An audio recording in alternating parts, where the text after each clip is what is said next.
Bapak aneh kudu udah ngeloh sama dia. Baru-baru ini, viral sebuah video memperlihatkan seorang pendaki wanita dengan santainya melempar sejumlah sampah plastik ke semak-semak gunung. Momen pendaki wanita lempar sampah ke semak-semak gunung ini diketahui terjadi di Gunung Talang, Solok, Sumatera Barat. Tidak sendirian, pendaki wanita tersebut terlihat bersama beberapa pendaki lainnya. Setelah viral, video tersebut menuai pro dan kontra dari warganet. Banyak yang mempertanyakan mengapa tidak ditegur langsung saat wanita tersebut melempar sampahnya.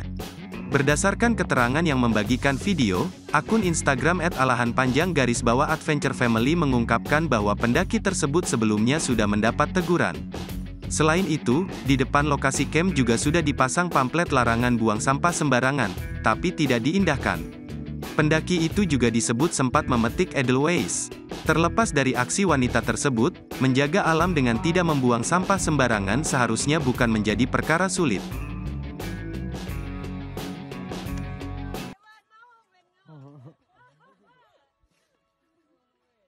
Terima kasih sudah nonton.